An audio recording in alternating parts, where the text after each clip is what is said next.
আসসালামু আলাইকুম। একটা কথা বলে দেই এবং সেটা চোখটা বন্ধ করে লিখে রাখেন।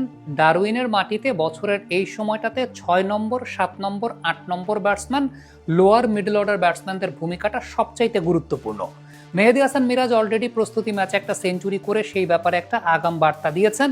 কিন্তু আপনি যদি ট্র্যাডিশনালি ডারউইনের উইকেটের ব্যাপারে চিন্তা করেন, বিশেষ করে বছরের এই সময়টাতে যেরকম ড্রাই কন্ডিশন থাকে, একেবারে শুরুর দিকে যখন বলটা হার্ড থাকছে ওই টাইমটাতে পেস বোলাররা একটু extra bit of bounce and carry আদায় করতে পারেন। কিন্তু after that as soon as the match progresses, একটা দিনের দ্বিতীয় সেশনে যখন খেলাটা চলে যায়, স্পিনাররা বেশ ভালো করতে থাকেন, উইকেটটা অনেক বেশি মাত্রায় ড্রাই হতে থাকে, সূর্যের আলো যখন পড়ে বাতাসও একদিক থেকে থাকে এবং সেই জায়গাটায় ব্যাটসম্যানদের জন্য বিশেষ করে যেটা দেখা যায় যে প্রথম সেশনেই ওই ৩-৪টা উইকেট যখন পড়ে যায়, এরপরে যখন ৬, ৭ বা ৮ নম্বর ব্যাটসম্যান যখন ব্যাটিং করতে নামেন কিংবা দ্বিতীয় দিন যখন খেলা যায়, এই সময়টাতে আসলে ব্যাটসম্যানরা বেটার ব্যাটিং করতে পারেন, কিংবা ৬, ৭ বা ৮ নম্বর ব্যাটসম্যানের জন্য আসলে এখানে খুব ভাইটাল রোল আছে।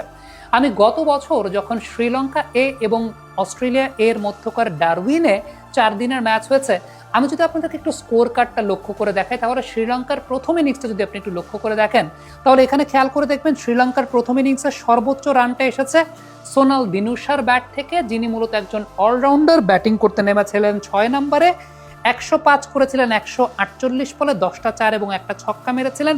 তার আগের ব্যাটসম্যানরা কিন্তু ইনিশিয়ালি খুব বেশি থিতু হতে পারেন নাই। ৭ নম্বর ব্যাটসম্যান বিষাদ রান্দিকা, তিনি ২৭ রান করেছিলেন। ৮ নম্বর ব্যাটসম্যান ইশিতা, তিনি করেছিলেন ৩৩ রান। তার মানে ৬, ৭ এবং ৮ নম্বর ব্যাটসম্যানকে কিন্তু আমরা রান করতে দেখেছি এর আগে ডারউইনের মাটিতে। আপনি এই ম্যাচটাতেও দেখলেন কিন্তু খুব ভালো মতো যে মেহেদী হাসান মিরাজ তিনি কিন্তু একটা সেঞ্চুরি করেছেন। দ্বিতীয়ত, আপনি যদি অস্ট্রেলিয়ার প্রথম ইনিংসটা চিন্তা করে এখানেও খেয়াল করে দেখবেন যে ৬ নম্বর ব্যাটসম্যান ছিলেন লিয়াম স্কট, যিনি ৯৪ রান করেছিলেন। ৭ নম্বর ব্যাটসম্যান জশ ফিলিপি, তিনি ৮৫ রান করেছিলেন। মিচেল পেরি ৮ নম্বর ব্যাটসম্যান, তিনি ৬১ রান করেছিলেন।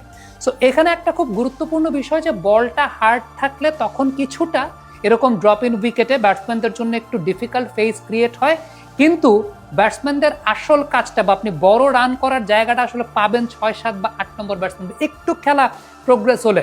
সো ইনিশিয়ালি যদি আমরা চিন্তা করি, অস্ট্রেলিয়ার যে টাইপের বোলাররা আছেন, এই টাইপের বোলারদের এগেইনস্টে ইনিশিয়াল ১, ২, ৩, ৪ আমি ধরছি যে খুব বেশিক্ষণ হয়তো বা সার্ভাইভ করতে পারবে না প্র্যাকটিক্যালি, কিন্তু যতক্ষণই তারা সার্ভাইভ করেন না কেন, তারা যদি কিছু রান তুলে দিয়ে যেতে পারেন।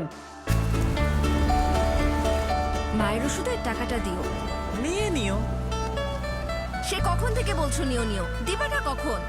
তুমি যখন বলো দিও, আমি তখন করি নিও। হাতে যখন নিও তখন বিল পে, ফান্ড ট্রান্সফার অথবা সেভিংস সবই হবে টেনশন ফ্রি। এই তোমার নিও। তাহলে আমার মোবাইল বিলটাও দিও। আপনি বলেন দিও, এমটিভি বলে নিও। প্রথম ৪ জন ব্যাটসম্যান যদি ১০০-র মতো রান তুলে দিয়ে যেতে পারেন, মানে প্রথম ৪ জন ব্যাটসম্যান মিলে যদি রানটা ১০০ ক্রস করতে পারেন, সেটা একটু অ্যাটাকিং ইন্টেন্টে ব্যাটিং করে হোক কিংবা যেভাবেই হোক, আফটার দ্যাট বাংলাদেশ দলের লোয়ার অর্ডার ব্যাটসম্যান বা লোয়ার মিডল অর্ডার ব্যাটসম্যানদের কিন্তু প্রাইম ডিউটিতে থাকবে। সেটা মেহেদী হাসান মিরাজ বলি, লিটন কুমার দাস বলি, আমি জানি না ওই জায়গাটায় বাংলাদেশ একটা এক্সট্রা ব্যাটসম্যান নিয়ে খেলবে কিনা, কারণ এই ম্যাচগুলোতে কিন্তু স্পিনারদের ভূমিকাটা গুরুত্বপূর্ণ থাকবে। নেইথান লায়ন পরের দিকে কিন্তু বেশ গুরুত্বপূর্ণ ভূমিকা রাখবেন। এখানে কিন্তু অস্ট্রেলিয়ার সেই প্যাড বা ওয়াকার মতো টিপিক্যাল ট্রেডিশনাল বাউন্সি উইকেট থাকবে না। এই জায়গাটায় ড্রাই সারফেস উইকেট আরও ড্রাই হতে থাকবে। Nathan Lyon will create impact এবং he will play the most vital role for Australia. So ওই জায়গাটায় স্পিন ভালো ডিল করতে পারে। কোন ব্যাটসম্যান সেই জায়গাটায় থাকবেন, মেহেদী হাসান মিরাজের সঙ্গে বাংলাদেশ টিম ম্যানেজমেন্ট টিমটাকে কিভাবে আসলে সাজাবে, এবং definitely Taijul Islam will also have to contribute with the bat, তাকেও ব্যাট হাতে কন্ট্রিবিউট করতে হবে। বাংলাদেশ টিমটাকে আসলে কিভাবে সাজাবে, তারা কি 2 পেসার 2 স্পিনার তার সাথে একটা এডিশনাল ব্যাটসম্যান নিয়ে খেলবে কিনা। আমি কেন ওই জায়গাটার কথাটা বলছি, Soumya Sarkar might play a vital role. Practice ম্যাচে সৌম্য সরকারকে 8-এ ব্যাটিং করানো হয়েছে, সৌম্য মিডিয়াম পেস বোলিংটাও করতে পারেন। সো সৌম্য যদি আসলে top of the order batting করেন ওই জায়গাটাতে, it will create another opportunity যে আপনি ইবাদতকে ড্রপ করে আপনি মাঝখানে একটা ব্যাটসম্যান খেলাতে পারেন, যিনি হয়তো বা স্পিনটাকে ভালো ডিল করতে পারেন। Whether it can be Jaker Ali Anik, or it can be Amit Hasan, আপনি একটা এক্সট্রা ব্যাটসম্যান কিন্তু সেই জায়গাটায় অ্যাড করতে পারেন।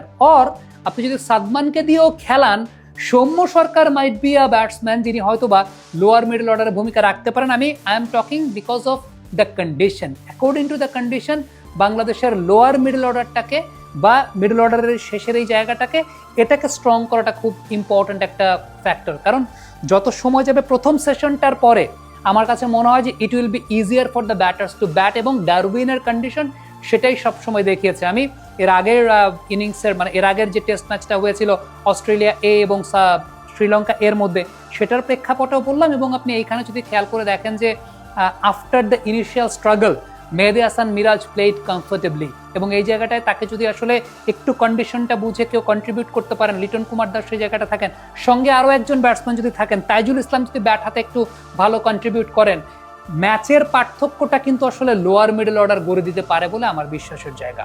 কমেন্ট বক্সে আপনাদের মন্তব্য মতামত জানতে চাই, লিখে পাঠাবেন।